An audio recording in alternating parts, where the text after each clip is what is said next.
All right, you're live. Yeah, be careful with that when you, because it's picking up on your mic. I did it yesterday. Yeah. You're live. We are live. We are live. We are live back around the world. Magic music. What are we doing? We are live. We'll work on the music in just a moment. We got Hooray for Hollywood these days. Okay, cool. We're live around the world. What is happening, guys? Instagram, hello. Facebook, the physical therapy marketing page. Hello, nice to see you. Kaja 6164, nice to see you. Say hello when you come in. Tell me where you're from. Type into the chat. Who have we got in the showroom today? Hi, how are you been? I've been amazing, thank you. I'm doing good. Type into the chat. Let me know that you can hear me and that you can see me live on Instagram, live on Facebook, live on YouTube. We are beaming all around the world. Coffee with Goffey is here for another episode. And what a show we've got for you again today. So what's happening, guys? Type into the chat. Say hello when you come on in. I love it when we get people coming into the Instagram.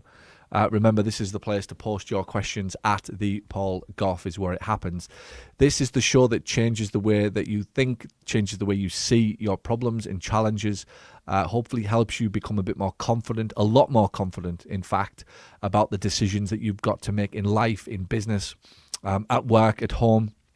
We need to be leaders, not just in our offices, but pretty much everywhere in our life. And it's been my experience that if we start by improving our leadership and our strength in self outside of the office, then it shows up at work every day. And that really is the biggest and best thing that any business owner can do. So at the Paul Goff. So we've got, hello, I am Kaja, working as a first contact physiotherapist at NHS in England. Oh, wow. We are in the NHS in England. Come over to the dark side. Get out of socialist medicine. Come over to the dark side into the private world. It's a lot more fun, that's for sure. But nice to see everybody. At the Paul Goff is the place where it all happens on the podcast in terms of your questions. So if you do have pressing questions, remember we're diving deep into a lot of questions that are a little bit personal, and I love that. We've obviously got a lot of trust between each other heading into these shows these days. If you do need to remain anonymous with your question, feel free. I promise you, Dave, we will not tell the world who you are. We won't tell the world that Dave from Indiana, Erie, Indiana, is it Gary, Indiana? Where's Michael Jackson from? That's the only place I know in Indiana. Is it Gary, Indiana? I think it's Gary, Indiana. Yeah. We won't tell the world that today's question is from Dave, the PT clinic owner in Gary, Indiana. I promise you we won't. No, we absolutely won't. So you can submit your questions in good faith and we will do our best to help you. We're going to change the way you think, change the way you see the world, and just help you enjoy running your business a little bit more. That's what the Coffee with Goffey show is all about. If you do want any merch, please get in touch. We send them out to your hats, cups. If you need these things for your office, feel free to send them in, or send that in your request on Instagram, and we will deal with it. Little comment here in the chat. I am planning to set up my own clinic, but scared to start. Oh, what music? Have we got any soundtracks for that? What music have we got? We got the sad violin. We got the sad violin. Come on. Play. There we go. Ladies and gentlemen, we've got sound effects on this show. I think that sad violin could come out a few times moving forward. Kaja can't hear this, but we've just played you a sad violin music tone on the show. You need to listen on... Join the stream. Join the stream, basically. Instagram, you guys need to join the stream if you want to listen to this. We've got sound effects now. Is this becoming a professional show? Yeah. I'll have a real producer soon. We got to get a camera on me so y'all can see me. Pretty soon we'll have professional producers and a professional host, I might add, at this point. I know what you're thinking. Paul will become a professional host of a podcast show one day. Well, he won't. Paul will never become professional at anything. That's his whole mission in life is to be anti-professional. That is his shtick. So what else have we got? What new things have we got today? Because I can't hear them in these headphones yet. Let me listen to the new sound effects. What have we got? We got applause. Oh, keep the applause coming. I like applause. Yeah, I'm going to ask for an applause every time I finish the question. Right? What else have we got? We got sad violin. We got the mic drop. Let me hear sad violin again.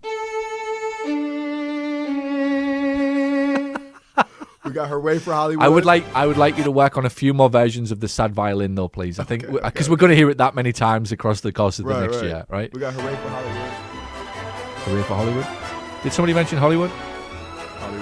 Hollywood. Did somebody say Hollywood? Yes. Did somebody say TMPT? TMPT.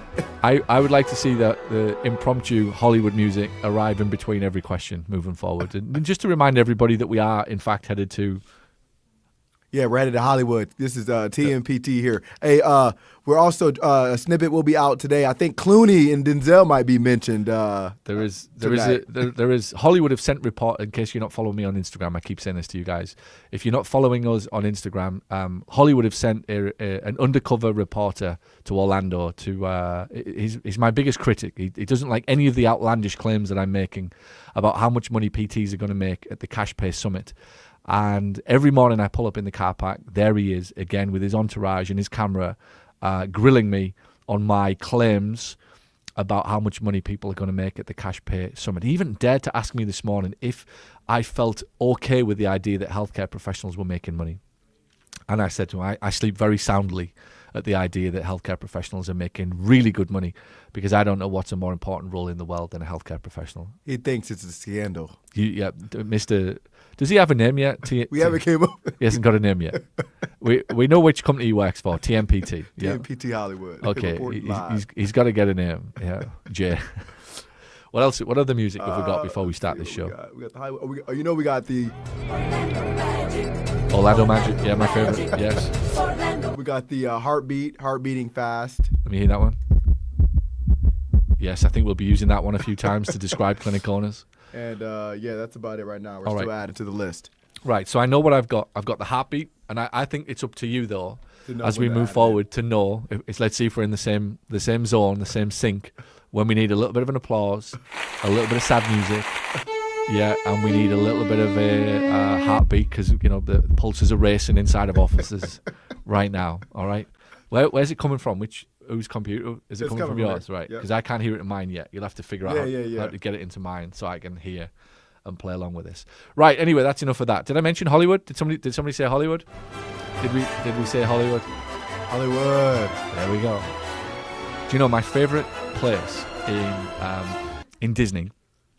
I'll let you into a little story. I love Disney and I love all of the parks, and I've been going since I was a kid. Very blessed and privileged. My parents took me to Disney probably from about the age of 8, and I loved it. And of all of the parks, every time I go into Hollywood Studios, it used to be called MGM Studios. Anybody remember that? I didn't even know that. That's crazy. So I still call it MGM Studios to this day, and my kids are always like, MGM?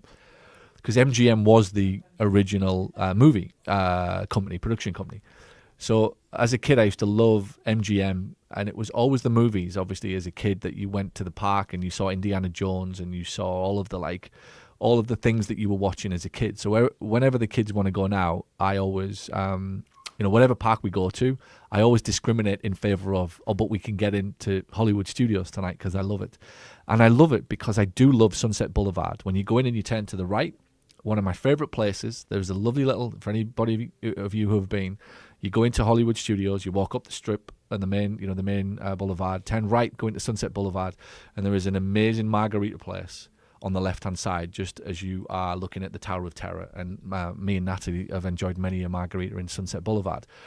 But it reminds me of being in Hollywood, and it's a cool place, and I have great vibes when I'm on that little walk. But one of my favorite restaurants is called Brown's, and it's an old-school Hollywood restaurant, steakhouse, if you like, and I've been on many a date night in Brown's. So that Hollywood music, can we hear it again, does remind me very much of there we go, brings back nice memories of being in Brown's in Hollywood Studios, one of my favorite restaurants here in Orlando. So if you ever get to Orlando and you do Disney, check out Brown's on Sunset Boulevard inside of Hollywood Studios. This is not a paid promotion, and I'm not an actor. I'm just giving you my recommendation. So there we go. But we are headed to Hollywood, and there is a big event coming, and you are invited, and you will kick yourself if you miss out.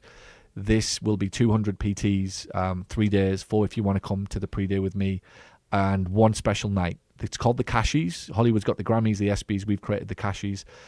You're going to see this all over social media. You're going to hear about it on the podcast. You're going to see lives changed. You will see interviews from dozens and dozens of people from this event on Monday, the 4th of May, when it's over. May the 4th be with you, right? And it's either going to be with you or not, right? The force is either going to be with you or it isn't. And I mean this with the utmost respect. We are going to share with you the future clinic that started in 2025. Everybody's still catching up to the model of cash pay PT, and frankly, I think it's like yesterday's news. It's kind of like thinking I need a pager or a bleeper now when the iPhone 17 Pro is available. The modern clinic is now here for the taking, and you can either start to move in that direction right now, and you can implement AI, yes, into every single department. At the very least, come and understand it, and know more about it, and understand where the business is going and where we have to move to find efficiencies inside of the business. For if we do not do that, you are already behind. Voice AI was a 2025 thing.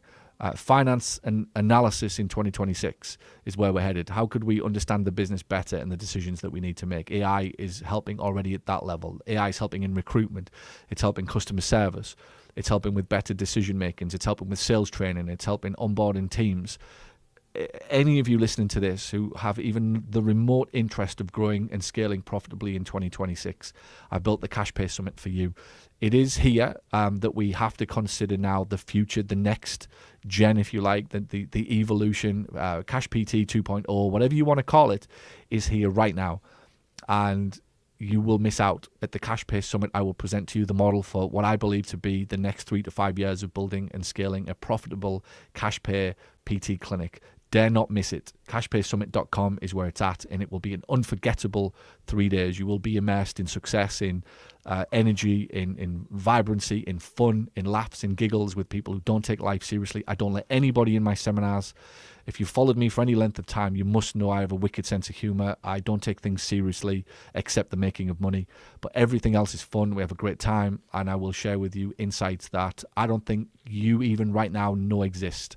And that's how early we are to the game. So anybody who comes to the Cash Pay Summit, you will not regret, and it will be worth every minute. Don't miss a single session of any of the sessions. Don't miss any of it across the course of the 3 or the 4 days. So head over to cashpaysummit.com and get your tickets right now. Whenever you listen to this is the next chance to do it. The batch of tickets that you look at will be the cheapest price, and we do raise the prices every time the batch gets released. So head over there now, and I will see you in Hollywood. Did I say Hollywood? That's it. There we go. I think we need one for the heart rate as well, because there's a few people's heart races just gone through the roof at the prospect of leaving their clinic for a day. So do we have a heart rate one? There we go. That's a clinic owner's heart rate right now, going through the roof at the prospect. Did Paul say get on a flight and leave my clinic for 1 day on a Thursday night, fly to LA and close the clinic on a Friday? Does he not know what that means to me? Well, yeah, that's exactly why you need to leave. If you're in that much of a predicament that you can't leave the clinic on a Friday, something is wrong in the clinic. That is your warning sign that something is wrong in the clinic. Get on the flight and let's see you in LA. And if you don't, can we have some sad music? There we go. We will send the violins. This is like the scene of Titanic when it's about to sink. We will send the violinists to your office while we're all having a good time in Los Angeles. There will be a violinist knocking on your door and playing this very sad song that will then send your pulse through the roof, calling me an arsehole and various other things. Anyway, right, what's the question? What we got today? All right, we got New Orleans, Louisiana. New Orleans, let's go. Love New Orleans. Let's go. All right, Marlon F. My ops manager has been stealing from me for 3 years. Oh, shit. I only found out because she brought a boat. She bought a boat. A boat. Where do I even begin? All right. I mean, I think we need the sad music. And do we have the pulse? Do we have the heart rate music? All right. Wow. All right. Happy Mardi Gras. I mean, it's a good place to buy a boat. Let's find the positive in the negative, isn't it? If you're going to buy a boat, New Orleans is probably not a bad place to have one. I imagine there's some pretty cool sites over there on the river in New Orleans area in Louisiana. So, my ops manager stole from me and bought a boat. Do we know how big of a boat? We don't know how big, but it's been stealing for 3 years. All right, so this could be like, yacht level. Yeah, this could be the big deal here. This thing's got a jacuzzi on the back and a couple of jet skis coming out underneath it. DJ, everything. Stop it. Right, this is serious. So my ops manager stole from me and bought a boat. Do you know how many times I've heard some version of this? Never. No, I have. Actually, I've heard it many, many times. Maybe it's not the boat. This is a first that somebody bought a boat, but I've heard numerous stories of ops managers who've been given, or often bookkeepers or finance managers, depending upon how big the business is, whoever's in charge of payroll usually, that's in charge of checks in the bank and various things. So I've got some great lessons I can how do they steal? Like, what does that look like? I'll tell you how they steal. It's a great question. I mean, they do what anybody would do. That they would, once you get given access to the bank, right? That isn't the problem. That I give you the card isn't the problem. That I give you the code isn't the problem. That I give you 100% of my trust without any version of let me check what's been going out of the bank is. And that's where most people go wrong. So I'll tell you, before I even dive into this one, because this is a story of a clinic owner in Canada. True story in Canada. And I'll change the names to protect the innocent because it was a big deal, this one. And this clinic in Canada, I won't say where just in case because it's a tight-knit community up there. This clinic had, I believe, 7 locations in Canada. All very good revenue. And they were on the verge of an exit, a sale, right? That I think there was 4 partners involved. And the clinic was valued. The total value was something like 3 or 4 million, right? And again, I'll diffuse the numbers just so, but it's 100% true. Just the nuances I'm going to change because this is and could be a well-known story up there, and I don't want it to kind of make this a big deal for somebody. But play along. So there's 4 million, 4 business owners, so they're all going to get $1 million each for selling their clinic. And these guys are in their 50s, so it's a nice little $1 million. You know, at the end, they're probably, thinking this is our little nest egg, a little retirement fund, whatever, at the other end. About 2 weeks before the business was due to complete and the sale to go ahead, the business that was buying the 4 clinics did its real due diligence on the taxes that were owed. Turns out that the person responsible for paying the taxes to the government had been withholding the taxes because of a glitch in a system about 18 months before. The letter had come in from the government that basically said your tax code is changing on some of your employees. Don't send the money that you owe in your quarterlies this month. We will write to you with a new number, a new code, and when you get it, you can send that money. So the person who opened the post obviously was paying the bills. And the person who paid the bills opened the post. So just let that sink in, right? So the government up there in Canada forgets to send a letter. So months go by without any letter coming in that instructs the finance person on where to send the money and how to code it so that it gets logged with the Canadian government. 2 years goes by. Still no letter. Still no code. All of this money. So these taxes have been withheld, right? So instead of, if you get $100, like $20 gets withheld or $30, whatever the tax is.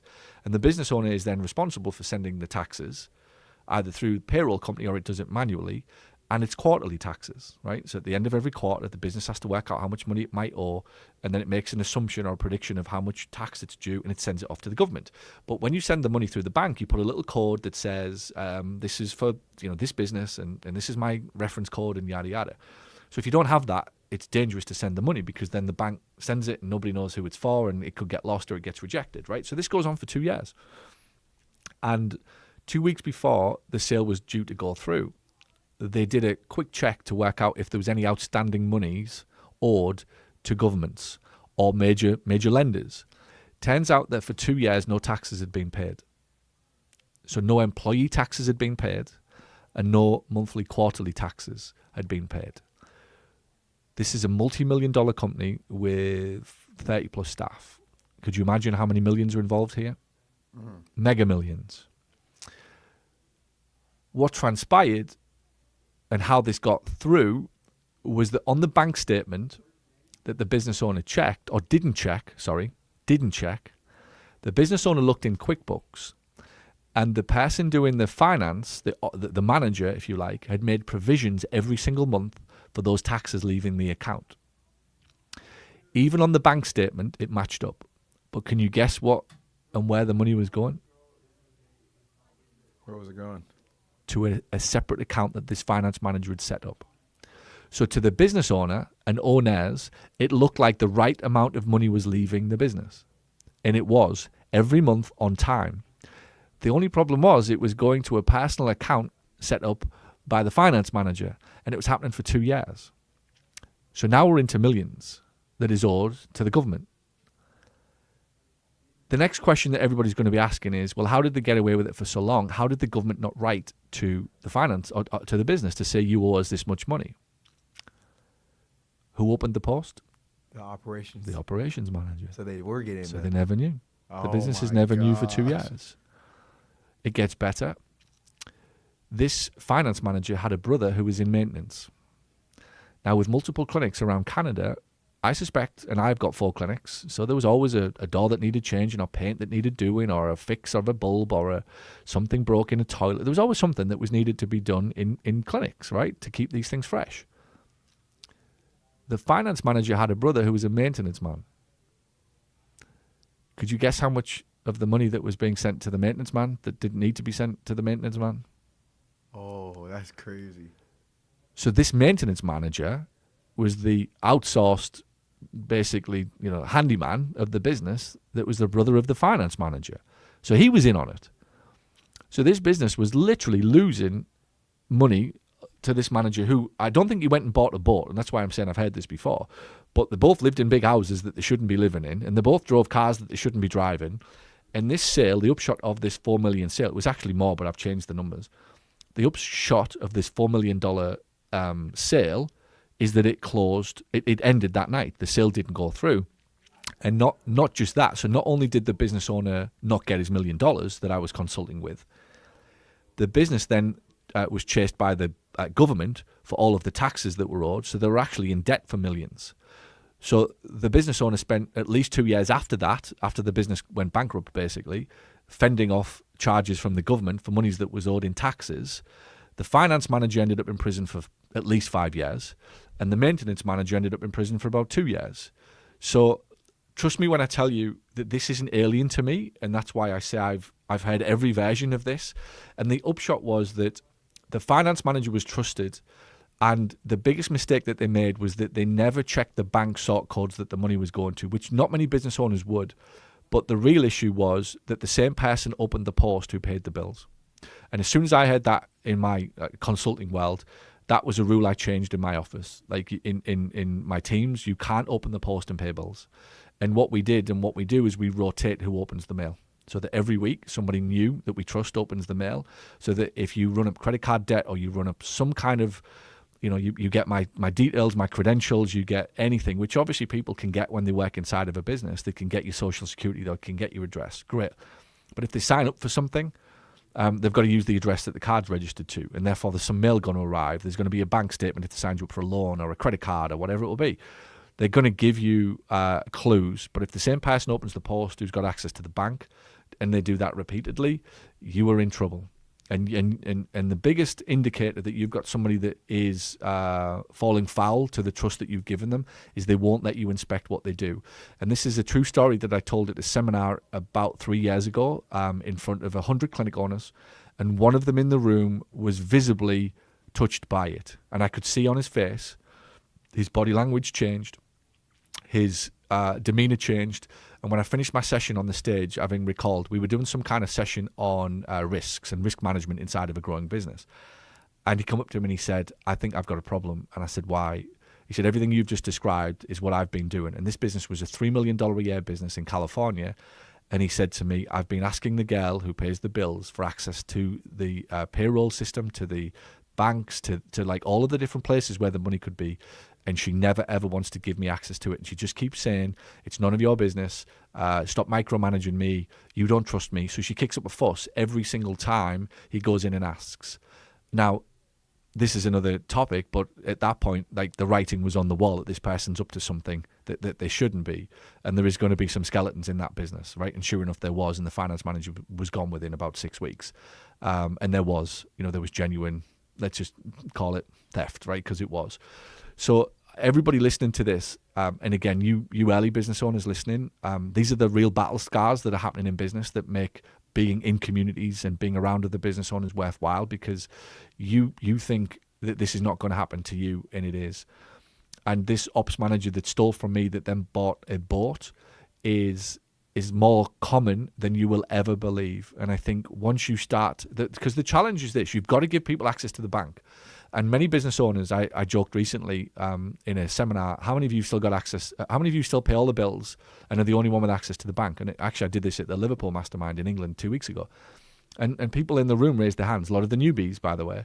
And I said, what's your plan to scale? How do you possibly plan to pay wages? And I remember that was the final straw for me. I was in Hawaii. This is a true story. I was in Hawaii and it was the 27th of the month. And I've always paid my staff on the 28th in every business. For whatever reason, it was always the 28th, still is to this day. And on the 28th, I remember getting a message off Vicky in my office going, have you done payroll? Because I was in Hawaii, 12 hours behind Britain. And it's like 5 o'clock in Hawaii. And I'm thinking, shit, that means it's 5 o'clock in England in the morning. So these guys are waking up now, expecting money to be in the bank, and I haven't done it. So I'm going, shit. Well, at this point, I don't think I had my phone on me or I didn't have the card or something. So wherever I was with Natalie, I had to end abruptly to go back to the house, to log into the internet, to pay everybody's wages. It took me about an hour and a half to do it. Made a mistake, had to check with Vicky, this, that, and the other. Direct debits had gone out of staff's accounts that I hadn't put money in. ACHs, basically, monthly recurrents had gone out because they come out in the morning and the money's normally in. And I remember thinking, this is it. I can't scale this. I've got to give somebody access to the bank and I've got to learn to live with the consequences. But better than that, I've got to put in place a risk mitigation system that doesn't make it impossible, because it's not. Somebody will find a way if they want to steal from you, but makes it significantly less likely and impossible to get away with for 2 years to the tune of millions. And in my case, one person pays bills, another person checks them. I get bank statements every month. I get notifications on every single purchase or payment over $100 that goes out of the bank. Never will give that up, never want to give that up. I will randomly send messages to the people who've got credit cards and ask for a confirmation as to what that is, even if I know what it is. I'll sit down every 3 months with 2 members of staff and go through every single statement on a line. And by the way, my current business is multi 7 figures, heading closer to 10 million, 8 figures than it is at 7 figures. I, as the CEO, every 3 months sit down with every businesses I've got in front of 2 people with a pen in hand, and I ask, what was that? And I look for patterns, and I find them often that there is, what was that payment? And who authorized that? And who authorized that? And I bring a fresh pair of eyes to it to stop this. So I could be screwed over. There's no doubt whatsoever. Somebody could get the card and somebody could screw me and somebody could send payments. I will probably catch it within 90 days. So it isn't going to be terminal. It isn't going to be anything that breaks the bank, and it will send them to prison rather than, end my life as such. But I did have a scenario in the physio business once where somebody the finance manager actually did take cash legitimately. And again, talk about battle scars of being a business owner. So this has gone back 10 or 12 years, and would it be 10 years? No, it must be 8, because I just moved to America. So 8 years gone by, and at this point, pre-COVID, everybody paid cash. A lot of people paid cash. Pre-COVID, for physio, you paid cash, right? 50 quid, 100 quid, whatever it will be. They paid cash. Small towns where I'm from, old-fashioned, people paid cash, and they just felt safer for doing it. So I used to generate quite a lot of cash in the business, right? And now, however many thousands it would go in a safe till somebody walked to the bank. And the finance manager had access to the safe. And on this one occasion, the safe was a key. For whatever reason, we didn't have a lock. We didn't have a code. It was a key. And we since changed it to a code so anybody could access it any time. So this finance manager had the key. And for whatever reason, Vicky needed to go back to the office to get something out of the safe. I think it was a credit card or a checkbook or something. And she went down randomly one night and she couldn't get into the safe. And she rang the finance manager and said, where's the key? It's supposed to be in this place that I can get access to. The second key, right? There's always supposed to be a spare key. And he ignored the calls. And for whatever reason, Vicky had a hunch. She said, I just think there's something up here. And there was a few things that had gone on, which I won't get into. But Vicky had a hunch that something wasn't right. And she went down to see in the safe that night if something had been moved. So the key had gone, and he turned around and said, I picked it up by mistake. It was in paper that I picked up off the desk. And I I mistakenly take it home. So Vicky's partner was a builder, joiner, right, whatever you call him here. So he had all of the tools to crack the safe, basically. So he cracked the safe, and lo and behold, the money's gone. The money's gone missing from the safe, and there was about $2,000, 2,200 that should have been in the safe. Now, what was going on? Gambling habit. So he was taking the money and then putting it back. And we reckon that would have been going on for about 4 to 6 weeks. So was there theft? I think, and I can't prove it, there probably was some version of theft. There had to have been. But when we challenged him on it, his excuse, right? It's a disease, it's an illness, isn't it? Right? So it's like, it's a cocaine addict basically that you're talking to if you've got somebody with a gambling habit. That guy had took money out of the safe, and he was in debt to the tune of however many thousands, and he was literally robbing Peter to pay Paul. So if he could get $2,000 out of my safe until his next hit, his next win on the horses or whatever it was, he'd put the money back. And I think he was probably doing it for months and we didn't know. But we've seen his behaviour change, his attitude had changed, to become more stressful, he'd lost weight. It was just every classic sign that I've seen from finance managers when they're struggling with something in life. It's a very high pressure job for a finance manager, it genuinely is. Usually they only have around 18 to 24 months before they start to be a bit, shit, I can't deal with this. So I reckon I lost a few thousand, but I caught it before it became tens of thousands, if that makes sense. There'll no doubt be other scenarios where things have happened and I haven't seen it. But those are some of the lessons that I've learned from this type of thing, that you have to cross the line as a business owner between, I need to trust you, but I can't abdicate completely. And really the goal is to create a system where you don't have to trust somebody. The system does the trusting, the system does the checking, and everybody knows what the system is. And the biggest sign that you've got somebody that is rogue, that is going rogue, is that they will not like you checking up on what they're spending or what they're doing, or you will constantly be asking questions. A good, honest finance person, individual, has zero problems, doesn't take it personally. That really is our job as finance managers, as business owners. I would sit down every 90 days and go through every bank statement and just ask, and I do, where's that? Scratch that, cancel that, who bought that, who did that, why would you do that, and so on and so forth. So this doesn't surprise me, because again, I guarantee you, and where I take this back to, I got screwed because I was in America, right? And I suspect that'll have happened because I left the day-to-day of that office. I moved 3,500 miles away, so while I'm, cat's away, the mice play. But I guarantee you, this business owner here asking this question is treating 9 to 5. I can absolutely, with any hesitation, tell you that this business owner is too busy to understand what's happening to their finances, doesn't have any regular meeting, doesn't ask for proof that accounts have been paid, doesn't ask for accounts receivable updates regularly, on the spot, randomly walking in and going, show me this, show me that. Can you just log me into the tax account? Can you show me that? Can you show me the last 10 transactions that left the bank and explain clearly where they all are? That business owner, and this plays into why healthcare professionals are a sitting duck for this type of thing, because are you ready for this? You're not going to like this. You're all too fucking nice, and you all believe the good in everybody every minute of every day, and I do to a certain degree, but not when it comes to finances. And the phrase that I always use, and are you ready? And this is what I used to say when I started setting up quite tight procedures inside of my office for these types of things. When a new finance manager would come on and get access to the bank, here's what I would tell them: that you probably are going to find that I'm quite on you when it comes to where money is going. And I never want to be in a position where I have to trust you. And that sounds horrible. I never want to be in a position where I have to trust you. The system will trust you. And here's why. And this is what I always say. Have you got kids? And they'll say, yes, I've got 2. I go, good.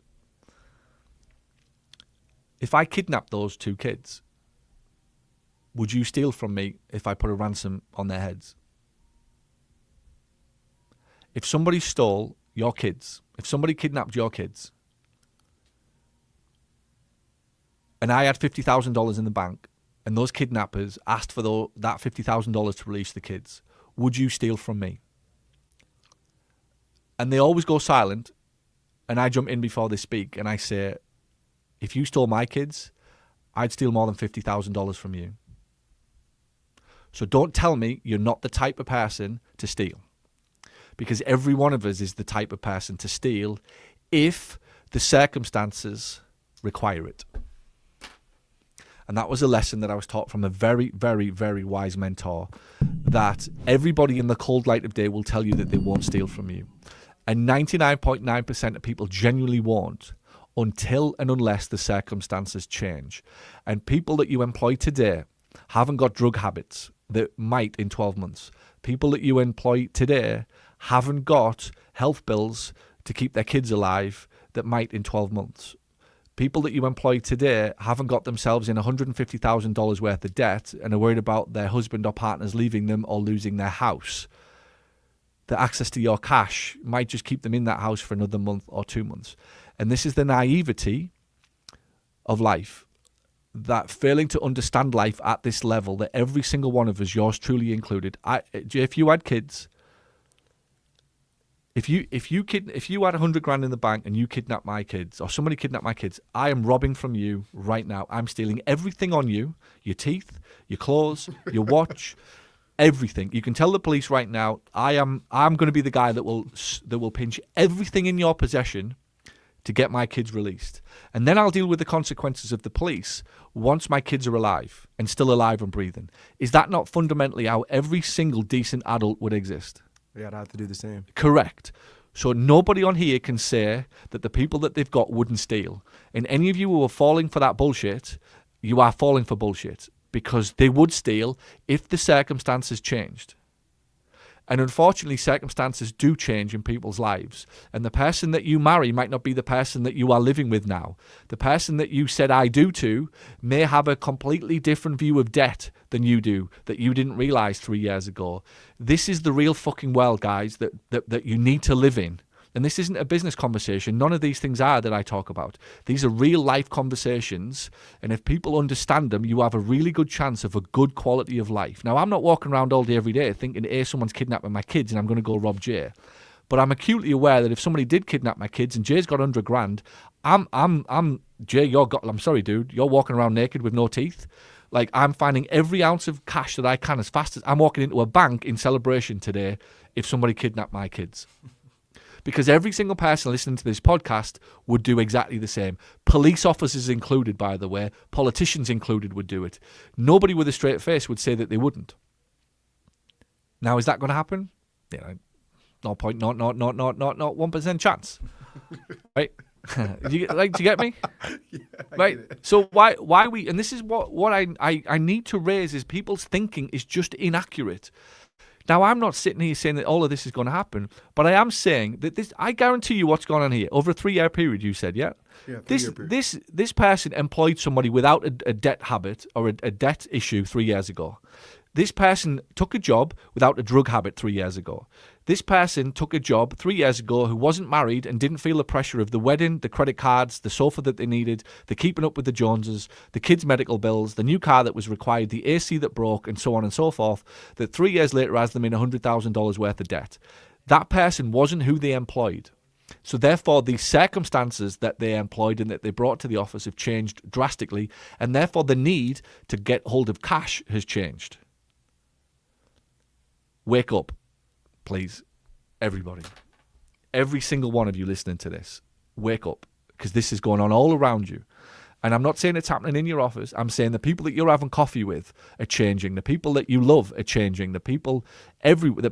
Everybody's changing all day, every day. And none of them are coming out and going, nobody's walking into my office and going, just to let you know, Paul, I've developed a drug habit since you've seen me. And I can't keep up with it. And it's costing me $1,000 a week for the drugs that I like. And I'm in a lot of trouble right now.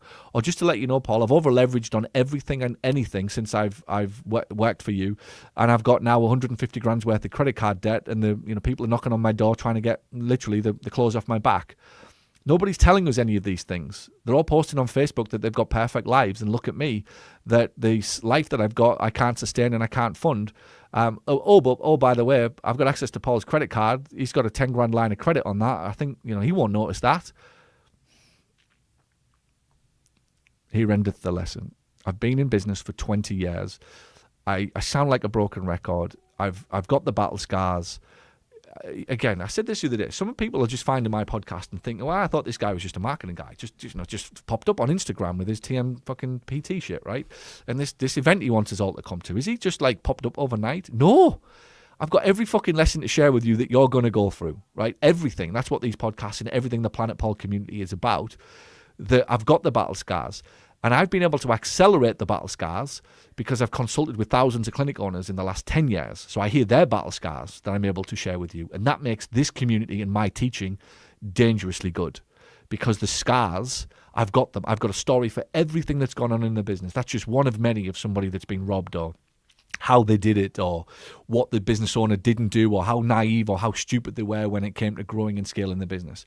So we have to help you navigate all of this, and because you've got to give access to the bank if you want to grow and scale a real business. We can't get to 65 and say I didn't scale a business because I didn't want to give access to the bank in case somebody robbed from me.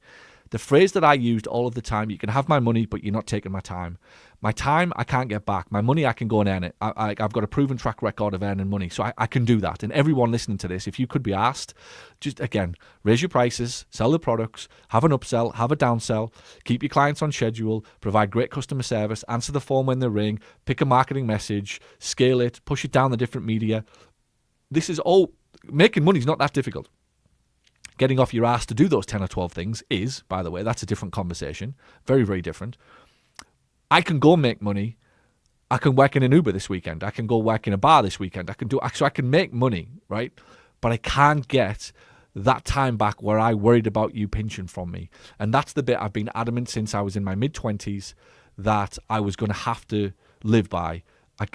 You can have my money, but you're not robbing my time. And that became a mantra that I lived by, and that's allowed me to grow and scale with one eye on finance, that people have got access to my credit cards and, various things. But if I stop being so naive to the idea that nobody's going to rob me because I'm somehow special and everybody I've ever recruited is somehow sent from heaven and will never do these things, that there and then, it's like how do I stop myself dying in a car? Stop thinking that you don't need your seatbelt, because you're not going to die in a car. Statistically, most people die in a car crash because they think they don't need their seatbelt on, because they're only going around the corner. They're only going 5 minutes. That's statistically why most people die in cars, because they think they're not going to, so they don't need to put their seatbelt on. The car comes along and smashes them, and there they go through the window. Statistically, that's a fact. You ask the police, anybody, they'll tell you most people are dying in car crashes because they thought they weren't going to die on this particular journey, so they didn't need their seatbelt. Most people get screwed over in businesses when it comes to finance like this because they don't think they're going to get screwed over, because the people that are in charge are sent from heaven, and nothing like that will ever happen in my business. It is complete and utter naivety. I've got better words for it, like bullshit, but this is the naivety that business owners are living with, and this is what's costing them and hurting them in business. So I know the profile of this business owner in and out, that they are too busy. They're in 9 to 5. They are treating patients all day, every day. They're too busy to check in on finance, and they are too trusting, and they're doing what they're doing all day, every day in their business, which is being too nice to everybody, which they do with their patients, which is why they won't raise their prices. And as a result, they're getting walked all over. And that is the soundtrack to 99% of clinic owners' lives. There you go. Do we have a, what do we have? I think I've got my heart rate. Do we have a heart rate? I think the heart rate one should be for me. I'm going to have to be careful with my blood pressure, because I'm doing more of these lives every day, and I feel like I get my blood pressure up when I do these. So do we have a heart rate one? There we go. This one's for me, by the way. This is me right now. My heart rate is up. But I suspect if there are clinic owners listening to this in the car right now, there is a few high blood pressures who have just, I bet you we've just resonated and hit a baseball bat through the eyes to thousands of clinic owners listening to this right now who are thinking, holy shit, he's just described how my finance system works. If in doubt, just follow a few members of your staff around for the weekend and see if there is a new boat being docked anywhere that you might be paying for. So there we go. He rendered another lesson. What's next? Paul comes out, I'm in a Bugatti. Whoa. Well, okay. all of this commission you're earning from TMPT right now for these scoops, you've got the shot. They're worth millions right now. All right, we got Anonymous. We got Philadelphia. Oh, this is going to be good if it's anonymous. I Anonymous. like it. Anything that starts with anonymous. Hey, speaking of Philadelphia, I was watching Rocky IV last night. My kid, Harry's 12. He's loving Rocky right now. And we watched. I believe, I might be wrong, but the greatest Rocky movie is The Russian, when he beats the Russian. Yeah, that was pretty good. That's what we watched last night. Yeah. Anyway, go on. I gave my entire team a raise in January to boost morale. Mm-hmm. February was my worst month in 5 years. I want to reverse the raises. Can I do that? Oh. I mean, look, for everybody listening on Instagram, here's some version of the story, the question that's coming in. In January, I give everybody a pay rise to boost morale. So that was the first mistake. We never boost morale with money.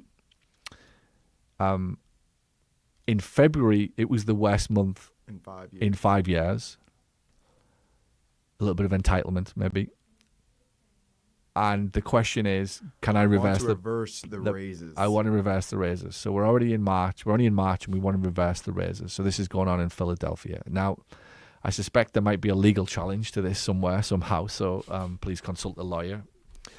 I don't believe we can reverse the raises unless it was written in that it was some kind of performance-based bonus, which is probably the smart thing to do if you're trying to incentivize anytime you're trying to incentivize performance with money, you're into bonuses and commissions. Pay raises are usually based upon a sustained periods of effort over a long period that suggest increased value to the business over and above when we started, right?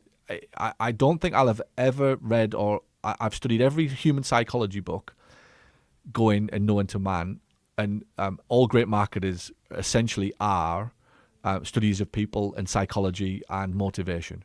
And you won't find any book that says over a sustained period, performance increases with money. You will find one that says performance increases for a week or 2 weeks, and there's a dopamine hit, and there's okay, I'm incentivized. But in the end, people always, are you ready? With a capital A, they drop back to the level of their standards. Always. So the only way that you ever raise anybody's performance is by helping them understand that they raise their performance by increasing their standards. So if I have a pay raise conversation without a standards raise conversation, I'm in trouble.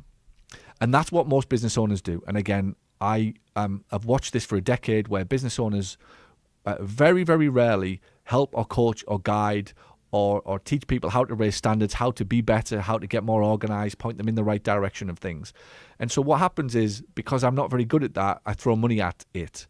And much like the government when they throw money at things, does anybody ever feel the difference when the government throw money at things? Have you noticed that, Jay, that it doesn't actually improve anything?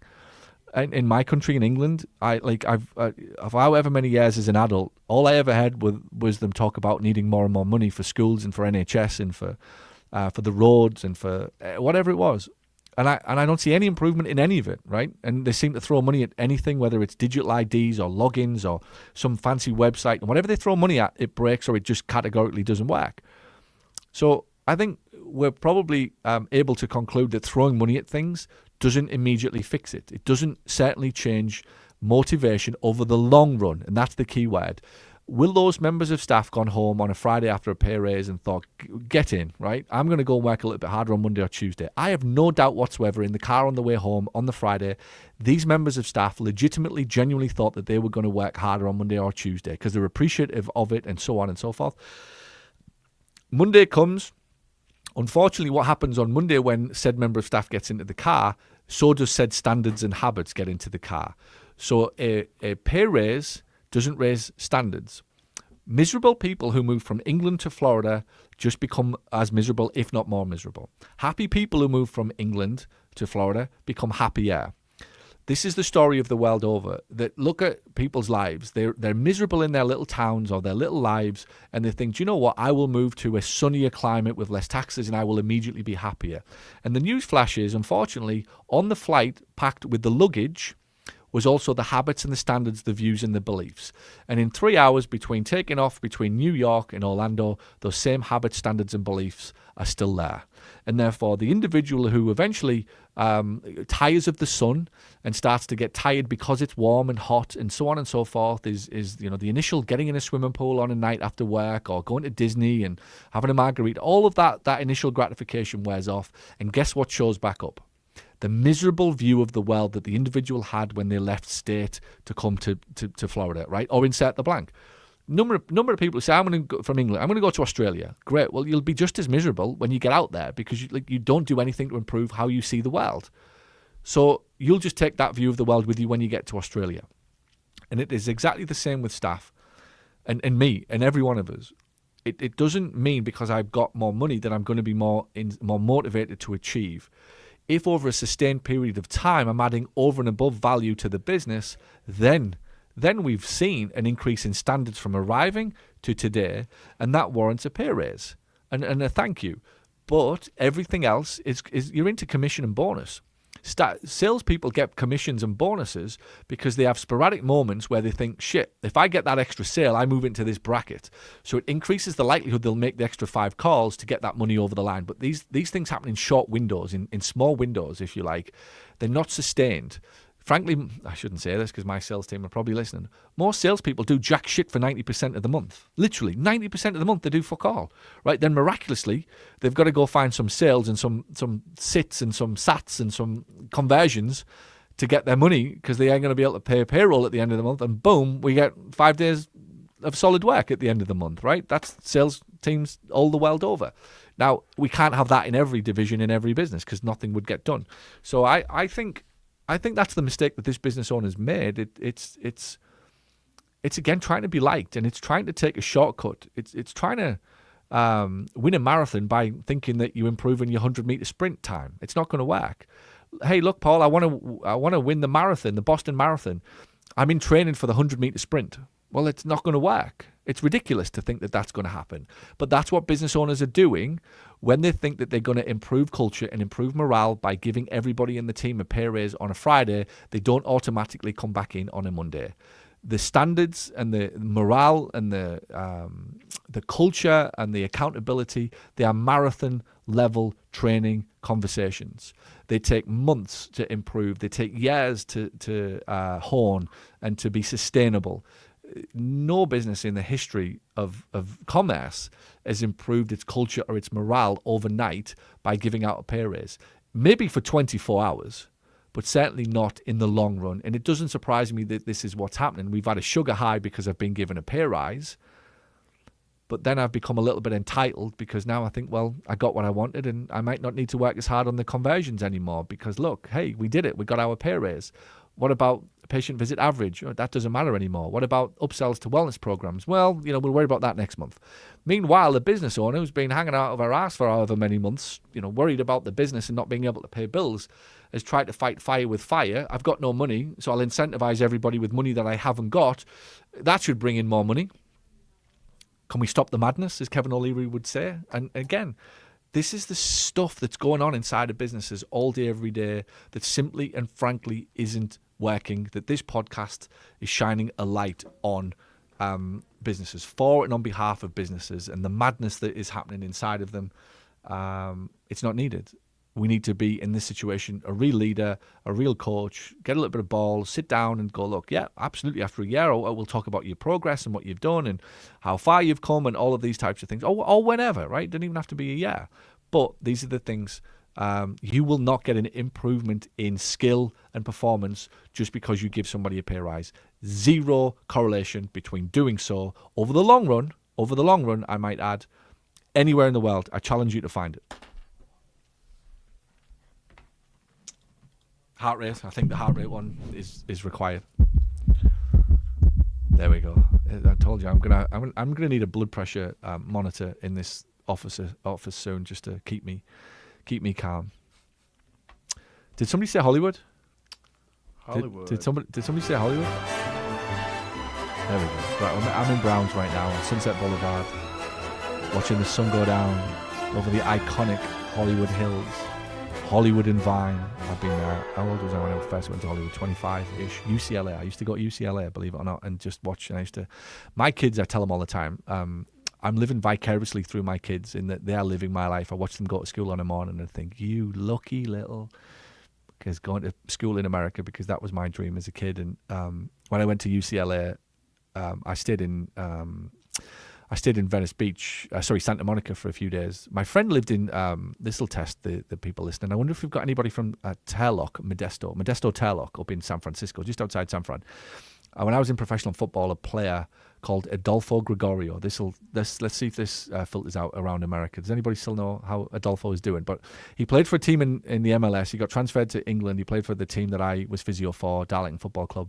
And I went to his house one day for a week, 10 days, whatever it was, and flew out to see him in Modesto. And he took me to watch Portuguese bullfighting. And it was the most bizarre thing I've ever seen, where quite literally a group of 9 or 8 men, whatever it is, all line up. One guy, the captain's at the front, and this bull just smashes the guy in the front.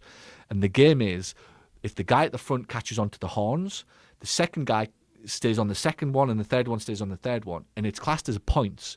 So if you have at one point 3 people hanging on, that's 3 points. And then the next team goes, and if they only get 2 people hanging on, it's 3-2, right? So you win and you play the next team. But the guy who's the captain is supposed to be the bravest, because he obviously has to take the ball, boom, head on. And I'm not lying. Some of these guys, like, how they were still alive, I have no idea. And I was in the stand with some of the parents of the people who are out, and it was the most bizarre thing, because I had no clue what was coming. There was no YouTube or anything back then. It was about 2005. I'd never seen it and even considered it as an option. But yeah, Modesto Turlock. I wonder if do we have anybody with a clinic in Modesto Turlock? Please get in touch if you do. It was a nice part of the world. And I went to, this will again test the Californians, Pismo Beach. He took me to Pismo Beach, California, and we had he had a huge RV thing that we parked on the beach, and it was the coolest experience ever. It was early 2000s, 4, 5-ish, something like that. And again, I remember thinking, wow, what a life to live in America. And anyway, here we are 20 years later, and it's a dream come true. So that's how did I get onto that? California. That's because I went to UCLA. And I left Modesto. I drove through Sacramento down into LA, stayed in LA for about 4 days. Then I drove from LA to Vegas through Death Valley and Funeral Mountains, and then all the way back. I did one night in Vegas, all the way back up to Modesto, Turlock, and that was a little trip I took, a road trip on my own. So special memories of LA, very, very much. And the first time I went up to the Hollywood Hills was through Hollywood and Vine, that little intersection there, which is literally right out the back of where the hotel is, that we're going to run the cashies. So come and see us in LA anyway. Right, last one. All right. This is Dallas, Texas. Yes, love Dallas. Brett Patton said, I promoted my best clinician to manager, and now I've lost my best clinician and gained a terrible manager. I knew that was coming. So I promoted my best clinician to manager. I've lost a great clinician and gained a terrible manager. Yes. A1, up there with trusting everybody with finance and making no checks. This would be one of the biggest mistakes that clinic owners make that cost them heavily.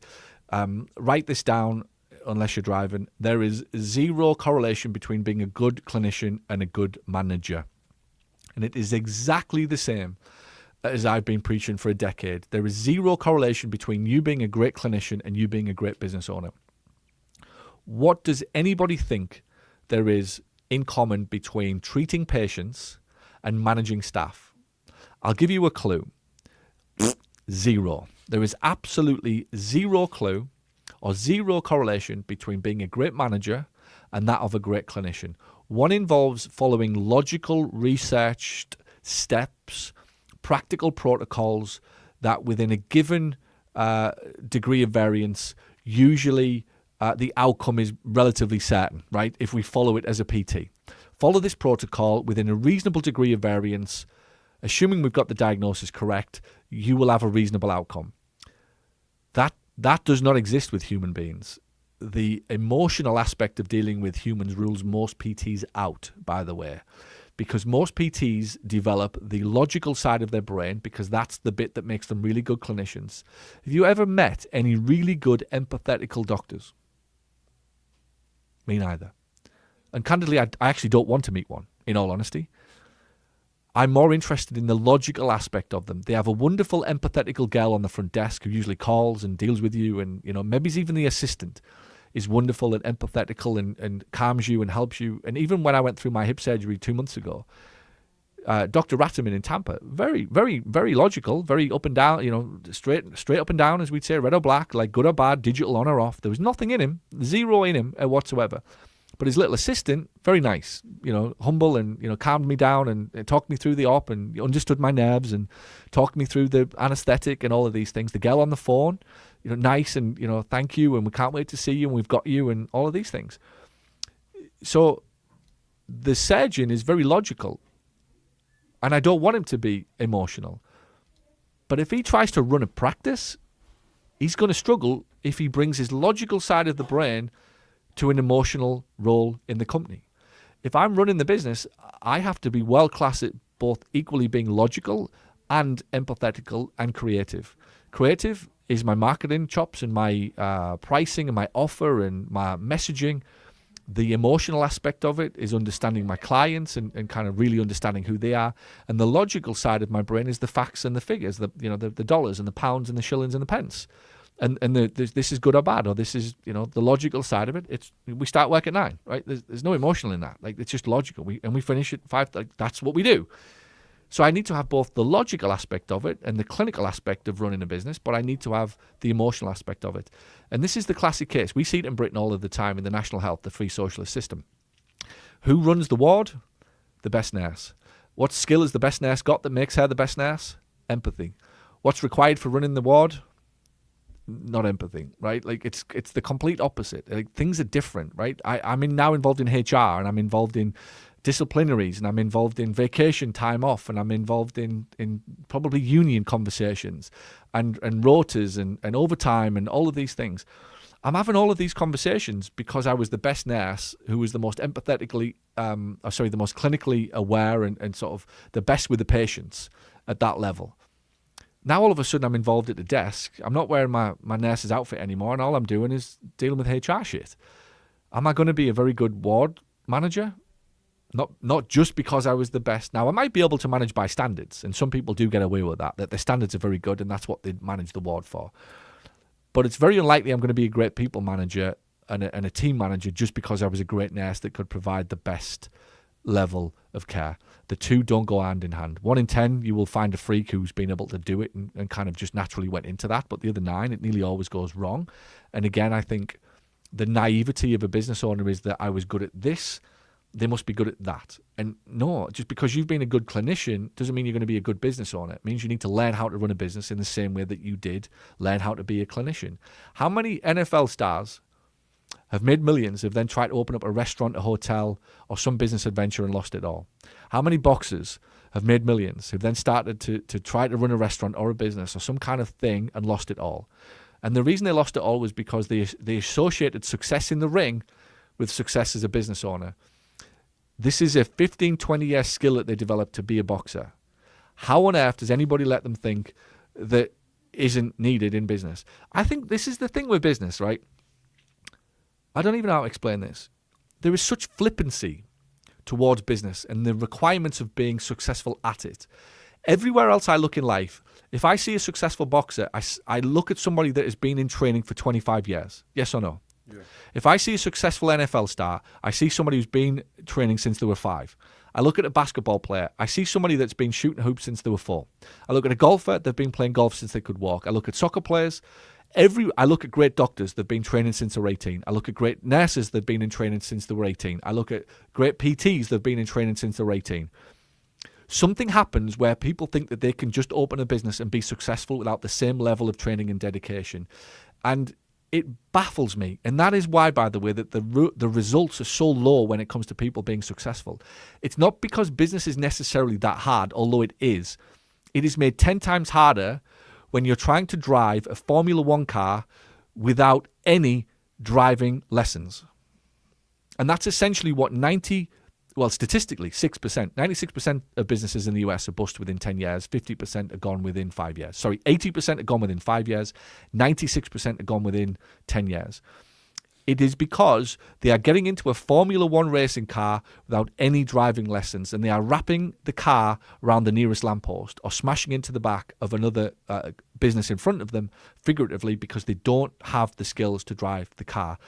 I implore people, Do not start businesses unless you plan to learn the skills of business. And the skills of business are very different from the skills required of being a PT.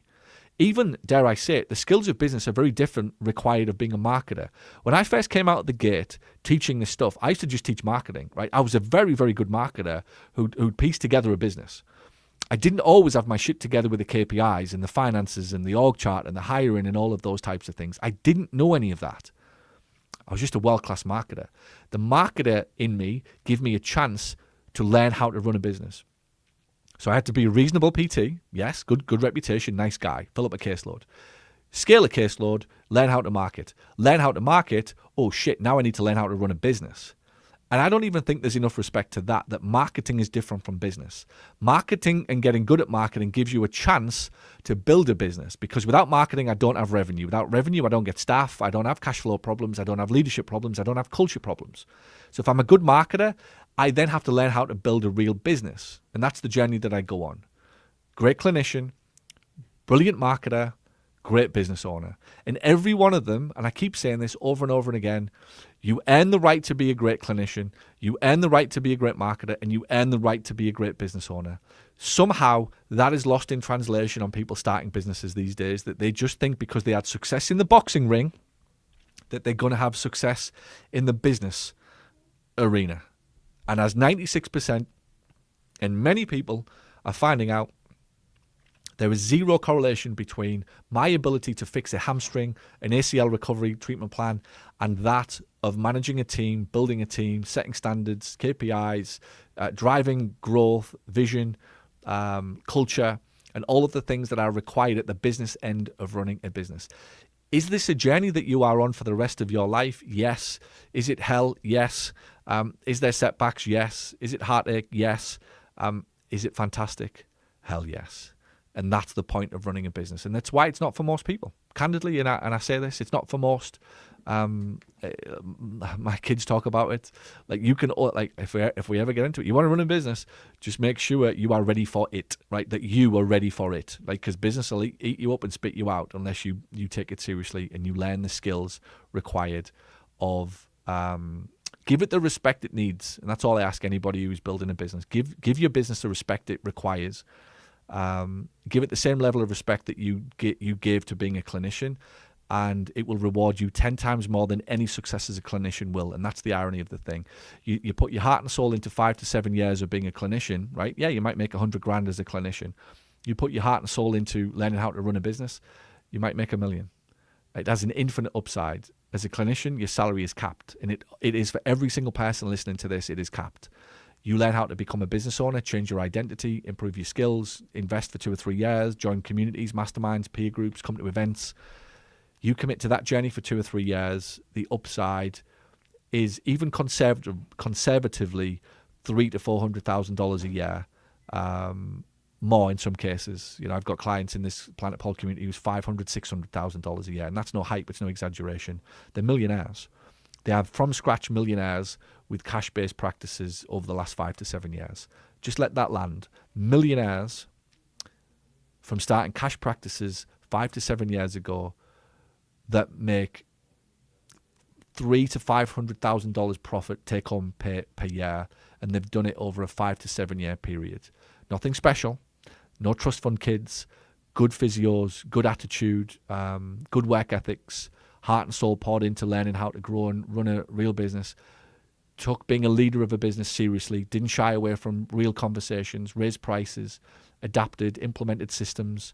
Courageously set up Facebook ad accounts and X accounts and put themselves out there on content and branding and all of these things, and just followed the rules. And it's been my experience that when you do that, it doesn't always go smoothly, but it's been my experience when anybody does that over a 5 to 7 and definitely 10 year period, lives change. And all of the people that are snarling at them now and sniggering at the clients that I'm talking about here, all of the people that are looking at them going, how the hell did he or she do that? How is she living that life? How has he got that house? Or how does he live that life? I could guarantee you most of them are in almost exactly the same job, may earn 5 to 10% more in salary because of inflation, same home, same set of circumstances, and they are miserable as shit and resentful at the idea that that client or these guys that I'm talking about have moved on so extraordinarily in terms of their circumstances, but they can't work out what day it happened, when that client changed. There was no big win the lottery day. There was just a commitment from that client to learn the rules of business, to go all in on it. And now, 5, 7, 8 years later, that life is unrecognizable. And I, for one, celebrate every fucking day with every one of my clients that goes on and achieves that level of success. That is why I do the events. That's why I travel around the world, so I can get face to face with my clients and celebrate like fucking crazy with them, because they deserve every ounce of every red carpet that they're going to walk on in LA in a few weeks, and every ounce of the nice homes they go back to and the lifestyle freedoms that they've got, because they've earned the right to it. Amen. Class over. Happy with that? I like it. All right, done for the day. Well done, everybody. Thanks for listening again. We appreciate you. Thanks on Instagram. Many coming in. Let me just say hello. Core, PTSPT, Chadwick Physio in England, King JPT, 3PT, DC, Premier Physio, Egwa, nice to see you. Coach Manny at Coney Tony, where Coney, what was that? I've just seen your name there, Tony. Nice to see you. John Katal, Sadman Putwala, nice to see you. Alan Eshmully up in Canada or New York. No, you're down in Florida these days, aren't you? Alan, nice to see you.